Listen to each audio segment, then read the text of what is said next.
Morning, good afternoon, good evening. This is a theme, good governance, is a theme that I'll keep coming back to because it is at the heart of why Zimbabwe is a failed state. And most significantly, it is at the heart of whether or not we're ever going to recover from this sorry state. The British people had elections recently, and at the heart of those elections was change. They had had a conservative government for the last 14 years, and if the truth be told, it had been marked by some unbelievable chaos within the Conservative Party. And it got to the point where the people wanted change. And that was it. They just wanted change. What is important here is they did get that change. Ever since Zimbabwe's independence in 1980, the British have had no fewer than 10 prime ministers, from the time of Margaret Thatcher to the present one, Sir Keir Starmer. In the same period, Zimbabwe has had two presidents, Robert Mugabe and Emmerson Mnangagwa. And the change to remove Robert Mugabe was only possible because there was a military coup.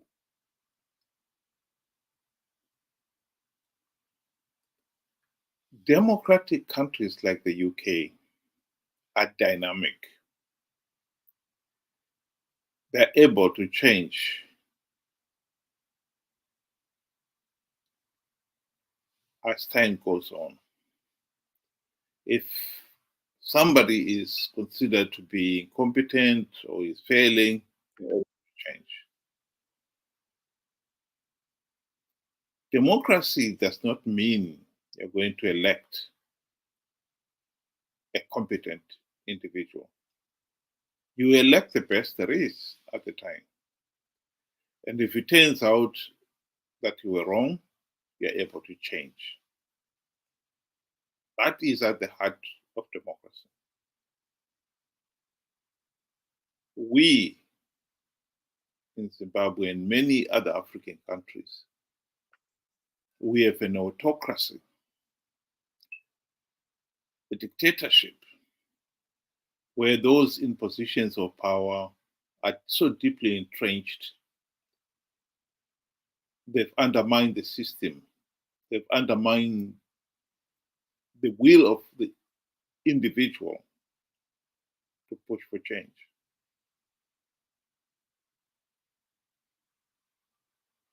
They are there to consolidate their own position. They've done everything to do so. And so it has been near impossible to have any change. As I said, in the period that the British had 10 prime ministers, we've had only two.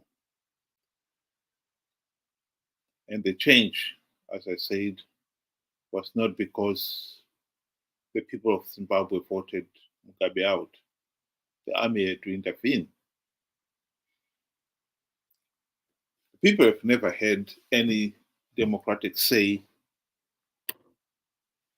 in Mugabe ruling or now Mnangagwa ruling. This is at the heart of our problem. This is at the heart of our political stagnation. We need to address this fundamental problem, or we'll never get out of this mess. Here is former British Prime Minister talking about how nations that are willing to embrace change have prospered, and those who have not embraced change have suffered. Countries are not rich in proportion to their natural resources. If they were, Russia would now be the richest country in the world. Angola would be very rich, and there are many other countries that have a lot of natural resources, but they have not had an enterprise economy to develop those resources. Russia has everything: oil, gas, diamonds, platinum, gold, silver, timber, marvelous soil, but has been poor. She's also, on the second point, got very bad environment, the Aral Sea. I remember going to one communist country in about the 60s and seeing a power coming out of a chimney of brown gas, which of course is a nitrous gas. And I was absolutely horrified. I said, well, what are you doing letting that happen? The lungs of the people must be terrible. This is acid. You can't let that go on. Tact has never been my strong point, as you know. And it is the countries that have had the wrong system, which have not created the wealth, have not cared about people. Look at the other side. Japan, no natural resources. Switzerland, no natural resources. Taiwan, no natural resources. It is the political system which is of the people and gives it a framework within which to operate, which will deal with this poverty. What is she talking about? She is talking about a democratic system of government. A government in which those who are in positions of power are accountable to the populace. This is at the heart of democracy, good governance. We in Zimbabwe, we have had the misfortune of having this ZANU-PF dictatorship, which has, from the word go, denied the people a meaningful say in the governance of the country. In 1980, Robert Mugabe and his ZANU-PF friends made it very clear that if ZANU-PF did not win those elections, the Bush War would continue. Of course, the people had had enough of the Bush War, so they voted to end the Bush War. They voted to give up their right to a meaningful say in the governance of the country. And ever since ZANU-PF got into power, the regime has sought to consolidate its own hold on power and erode the people's right to a meaningful say. On the democratic index, as you can see there, South Africa is 7 point something. And Botswana is a little higher. In Zimbabwe, we are on 2.92. We are more an authoritarian state than a democratic state. And this has been at the heart of why Zimbabwe is a failed state. We, as much as people have desperately wanted change in Zimbabwe, we could not get it because ZANU-PF rigged the elections.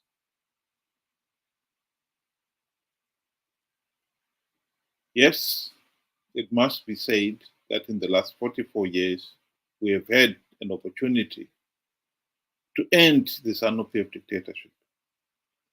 All we needed to do is get the opposition, and they had the golden opportunity to do so in the GNU of 2008 to 2013, to implement democratic reforms which would have stopped ZANU-PF rigging the elections. But as we know, ZANU-PF blatantly rigged last year's elections because no meaningful reforms have ever been implemented.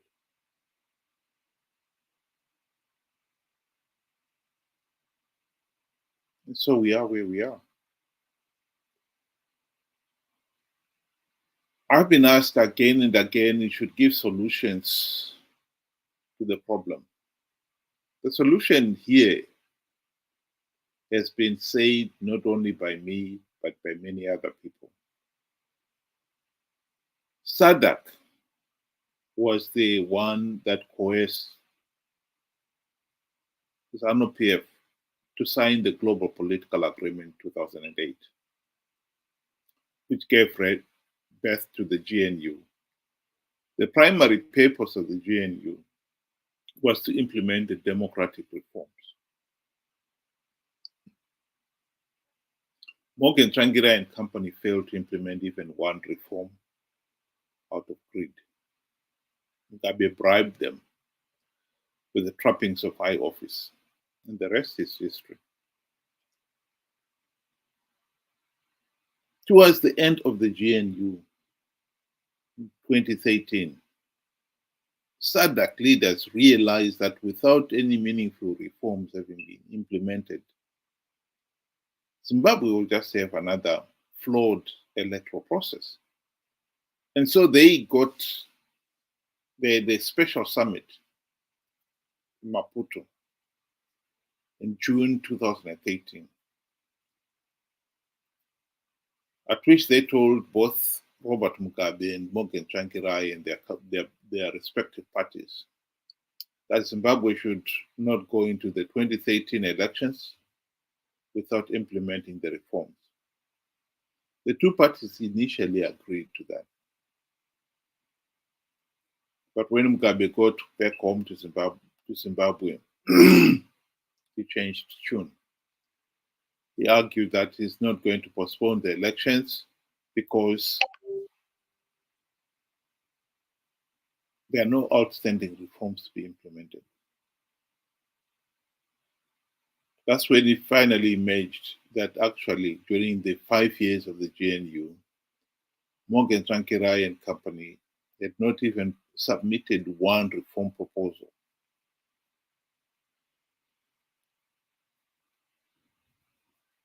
And so the opportunity was lost. When SADC realized that they could not insist on reforms being implemented when there are no outstanding reforms to be implemented. And so they let the 2013 elections go ahead, and ZANU-PF, of course, blatantly rigged those elections. The lessons to be learned from that rigged elections is that it was absolutely futile participating in these flawed elections. This is what Tendai said in 2015, admitting the futility of participating in these flawed elections. No doubt he was trying to talk his fellow opposition members that they must stop participating in these flawed elections. But as we know,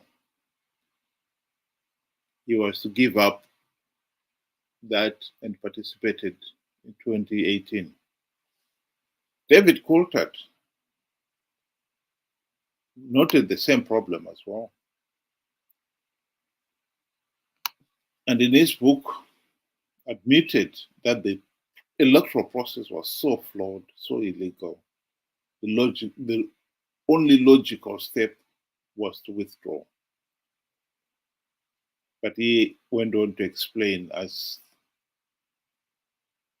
is illustrated below, why he and his colleagues could not stop participating. Each side feared that if they do not participate, the other side will participate and win the few seats that they all knew ZANU-PF was giving away to entice the opposition to participate. And so they participated out of greed. This has been a problem with Zimbabwe opposition politics. Indeed, ever since the GNU, the MDC, Triple C, they've been participating in these flawed elections out of greed. The most unfortunate thing is that the people themselves have been very slow in realizing what is going on. And so you find in 2018, when Chamisa was cornered and asked, why are you keeping on participating in these flawed elections? When you know they are flawed, you know ZANU-PF is rigging them. He argued that MDC alliance had stringent measures to stop ZANU-PF rigging the elections. Of course, he was lying. He didn't have any stringent measures to stop ZANU-PF rigging the elections. He was participating because he wanted the few seats that ZANU-PF gives away to the opposition for participating. This issue of bribes has become a thorny issue. Mnangagwa in 2018 created Pollard, a body including all those who had participated in the 2018 elections as presidential candidates. They were to be given cars. At one time, they were asking for diplomatic passports. And they were given many other privileges. All they had to do was to publicly admit that the 2018 elections were free, fair, and credible, and Mnangagwa was the legitimate president. Indeed, it was the Pollard spoils that encouraged even more people to participate in the 2023 elections.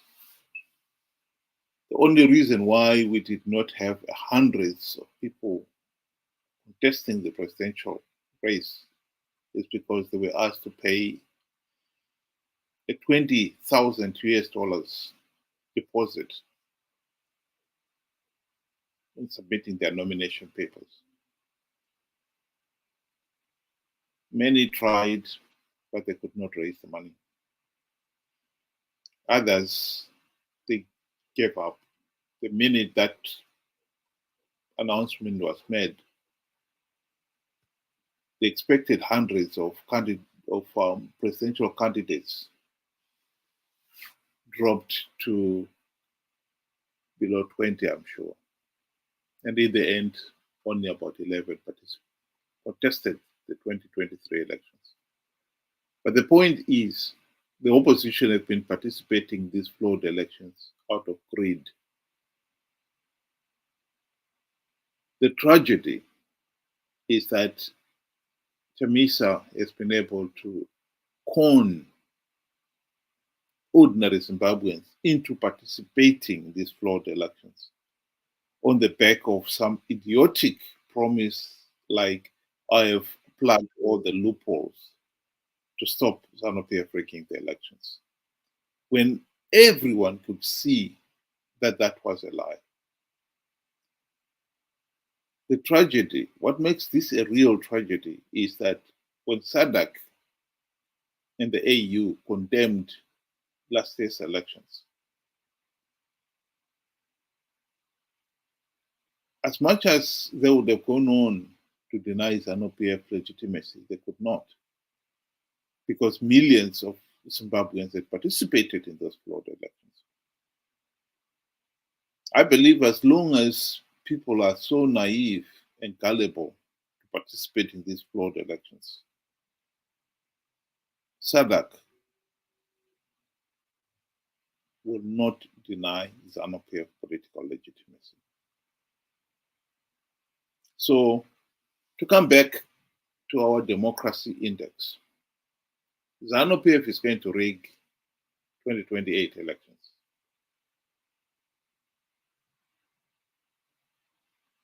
Chamisa and company will participate out of greed. The only people who will stop this whole idiotic history repeating itself is the ordinary Zimbabwean. If we do not participate in this flawed election, ZANU-PF will be denied political legitimacy. Do we want change? I believe we've always wanted change. Here is one way of making sure that we finally do get meaningful change in Zimbabwe. Thank you very much for joining me this evening. Have a good day.